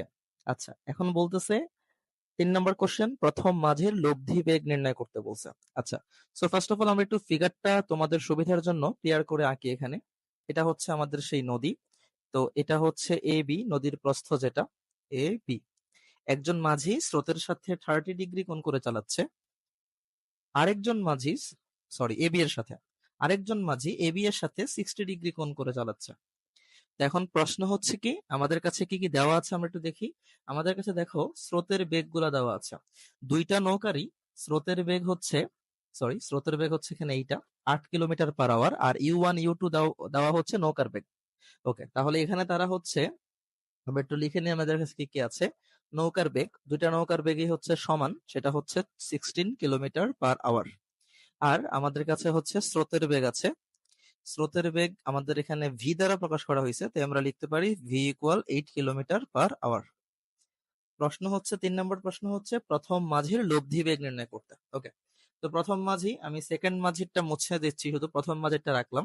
প্রথম মাঝি এ বি এর সাথে 30 ডিগ্রি কোণ করে নৌকা চালাচ্ছে। আমরা গ নাম্বারের প্রশ্ন সলভ করতেছি, এ বি এর সাথে 30 ডিগ্রি কোণ করে। এখন দেখো, প্রথম মাঝি এদিক বরাবর রওনা করছে, আর স্রোতে হচ্ছে এদিকে, তার বেগ হচ্ছে, স্রোত হচ্ছে এদিকে, তার বেগ হচ্ছে এদিকে। তাহলে সে নিশ্চয়ই কোন বরাবর পৌঁছাবে, তার নিশ্চয়ই লব্ধি এরকম একটা জায়গায় হবে। লব্ধিকে আমরা এখানে ডব্লিউ দ্বারা প্রকাশ করলাম। সো আমরা লব্ধির সূত্র কি জানি? √u² plus v² plus 2uv cos alpha. What is alpha? Alpha হচ্ছে ইউ আর ভি এর মধ্যবর্তী কোণ, আই মিন এই পুরা কোণটা। তাহলে তুমি জানো, দেখো এটা 30 ডিগ্রি হইলে এটা তো 90 ডিগ্রি, এটা যদি 90 হয় তাহলে পুরাটা কত? পুরাটা হচ্ছে 90 প্লাস 30 মানে 120 ডিগ্রি। এটাই হচ্ছে আমাদের আলফার মান। তো এখন জাস্ট আমরা এখানে মানগুলা বসাবো। তাহলে ইউ এর মান আমাদের কাছে দেওয়া ছিল কত? 16। তারপরে আমাদের কাছে স্রোতের বেগ দেওয়া ছিল 8 plus 2 into 16 into 8 into cos 120। তাহলে আমরা যদি এখন এখানে ভ্যালুটা বের করি, তাহলে দেখো আমাদের ভ্যালুটা কত আসতেছে। আমাদের ভ্যালুটা আসতেছে, আমি ক্যালকুলেশনটা করে নেই, 8√3 এরকম আসতেছে কিলোমিটার/আওয়ার। 8√3 কিলোমিটার/আওয়ার, এটাই হচ্ছে আমাদের অ্যান্সার। প্রথম নৌকার লব্ধি বেগ, এটা হচ্ছে প্রথম নৌকার লব্ধি বেগ। আচ্ছা, শেষ, গ নাম্বার শেষ। এবার ঘ নাম্বারে আসি আমরা। তো ঘ নাম্বারটা এখন কি বলছে আমরা একটু দেখে নেই এই কোশ্চেনটা। কোন মাঝি পার হতে, মানে নদী পার হতে কম দূরত্ব অতিক্রম করবে, আই মিন দূরত্ব চাইছে, তার ক্ষেত্রে দূরত্বটা, আই মিন তার আগে নদীর প্রস্থ বরাবর পার হইতে পারছে কিনা, নাকি আরো বেশি দূরত্ব অতিক্রম করতে হয়েছে। তো আমরা এখন এই কোশ্চেনটা সলভে যাব। আচ্ছা, তার আগে আমরা ফিগারটা এখানে আরেকবার এঁকে নিই। প্রথমে প্রথম মাঝের জন্য আঁকি। মনে রাখবা, এই ধরনের কোশ্চেনে ফিগার যদি আঁকো তাহলে তোমার জন্য কিন্তু কোশ্চেন সলভ করা সহজ হয়ে যাবে। প্রথম মাঝি, প্রথম মাঝির জন্য এটা ছিল এ বিন্দু, সে এবি এর সাথে 30 ডিগ্রি কোণ করে নৌকা চালাইতেছিল, যেখানে নৌকার বেগ ছিল 16 কিলোমিটার/আওয়ার এবং স্রোতের বেগ ছিল 8 কিলোমিটার/আওয়ার। এখন কোশ্চেন বলতেছে যে মাঝিটা কতটুকু দূরত্ব অতিক্রম করছে নদী পার হওয়ার জন্য। আচ্ছা, তো আমরা এই কোশ্চেনটা আসলে কিভাবে সলভ করতে পারি? দেখো, আমরা সূত্র জানি S ইকুয়াল ভিটি। নর্মালি আমরা যখন এই ধরনের অঙ্ক করব তখন আমরা মনে রাখবো যে নৌকাকে সমবেগে ধরতে হবে, মানে নৌকা যে চলতেছে এটা সমবেগে চলতেছে। ওকে, এখানে তো আর ভি ধরা যাবে না, এখানে অবশ্যই u1 চিন্তা করতে হবে। ওকে, এখন কথা হচ্ছে মাঝি যে পার হবে সে তো আসলে লব্ধি বেগে পার হবে, সে তো ওই বেগে পার হবে না। তো আমরা কিন্তু গ থেকে পাই, আমরা এখানে গ থেকে পাই তার লব্ধি বেগ কত? 8√3। লব্ধি বেগ হচ্ছে W1 ধরলাম, 8√3 কিলোমিটার/আওয়ার। এখন আমরা একটা জিনিস বের করি যে এ থেকে সে যে রওনা করছে নদীর ওই পারে পৌঁছাতে তার কত সময় লাগছে। নদীর অপর পাড়ে পৌঁছাতে, অপর পাড়ে পৌঁছাতে মাঝির সময়। আচ্ছা, তো সময়টাকে ধরে নিলাম আমরা T1, আর আমরা সূত্র জানি, সূত্র হচ্ছে T=D/V sin আলফা। নরমালি এখানে তো U1 দিয়ে প্রকাশ করা, তাই আমরা U1 দিলাম। তো আমাদের কাছে নদীর প্রস্থ ছিল কত? 2 কিলোমিটার। U1 ছিল 16 ইন্টু সাইন আলফার মান আমরা জানি এখানে কত হবে? 120। সো আমরা একটু এখন ক্যালকুলেশনে যাই। ক্যালকুলেশনে আমরা যদি করি তাহলে ক্যালকুলেশনটা দেখো কত আসতেছে, তোমরা নিজেরাও করতে থাকো। উপরে হচ্ছে 2, নিচে হচ্ছে 16 ইন্টু সাইন 120। অ্যান্সার আসতেছে 0.144, 0.144 আওয়ার। যেহেতু আমরা কিলোমিটার/আওয়ারে ছিল বেগ, তাই আমরা এখানে সময়টাকে আওয়ারে বের করলাম। এখন আমরা দূরত্ব, সুতরাং অতিক্রান্ত দূরত্বটা আমরা এখন দেখব। অতিক্রান্ত দূরত্ব, এটাকে S1 ধরলাম, সো W1 ইন্টু T1, তার মানে W1 হচ্ছে কত, 8√3 ইন্টু 0.144। তাহলে দেখি আমরা অ্যান্সারটা কত আসে। 8√3 ইন্টু 0.144, অ্যান্সার আসতেছে 1.995 কিলোমিটার। 1.995 কিলোমিটার, এই পরিমাণ দূরত্ব মাঝিটা অতিক্রম করছে। আচ্ছা, তো এবার হচ্ছে আমরা সেকেন্ড কোশ্চেনে যাই, ঘ নাম্বার, না সরি মানে দ্বিতীয় মাঝির ক্ষেত্রে। সো আমরা এখন করব দ্বিতীয় মাঝির ক্ষেত্রে। দ্বিতীয় মাঝির ক্ষেত্রে আমরা ফিগারটা একটু আবার এঁকে নেই, যেহেতু সে 60 ডিগ্রি কোণে গেছে। তাহলে এ বিন্দু থেকে এ বি এর সাথে এই মাঝিটা 60 ডিগ্রি কোণে রওনা হয়েছে। তাহলে পুরা অ্যাঙ্গেলটা আই মিন আলফা কত হবে, 90 প্লাস 60 মানে হচ্ছে 150 ডিগ্রি। তার জন্য আলফা হচ্ছে 150 ডিগ্রি। আচ্ছা, এখন আমরা কি বের করবো, ফার্স্টে লব্ধি বেগ বের করবো। এন্ড তার জন্য বেগ ছিল 16 কিলোমিটার পার আওয়ার এবং স্রোতের বেগ সেম 8 কিলোমিটার পার আওয়ার। তো আমরা এখন লব্ধি বেগ বের করি। লব্ধি বেগ, so W2 u square plus v square plus 2uv cos alpha.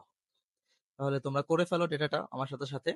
16 square plus 8 square, 2 into 16 into 8 into cos 150। So দেখো তোমরা অ্যান্সারটা কত আসে, আমিও করতেছি। √16 square plus 8 square plus 2 into 16 into 8 into cos 150। Answer আসতেছে 9.91, 9.914, 914 কিলোমিটার পার আওয়ার। এখন আমরা বের করব টাইম, সে অপর পারে পৌঁছাইতে কত টাইম লাগছে। সুতরাং নদীর অপর পারে পৌঁছাতে প্রয়োজনীয় সময়।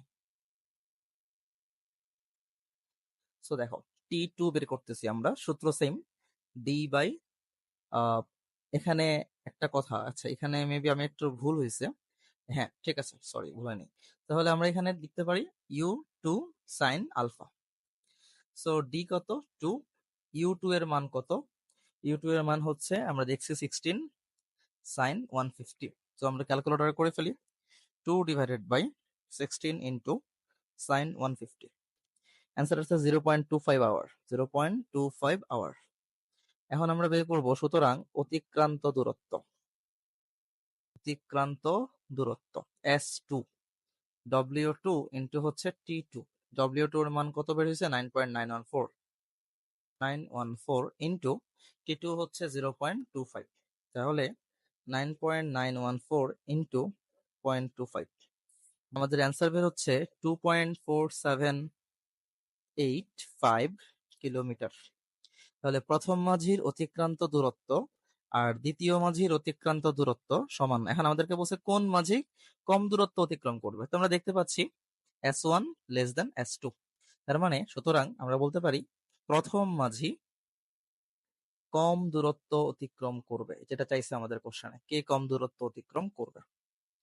প্রথম মাঝি কম দূরত্ব অতিক্রম করবে, এটা হচ্ছে আমাদের অ্যান্সার। শেষ। সবাই ভালো থাকো, আল্লাহ হাফিজ।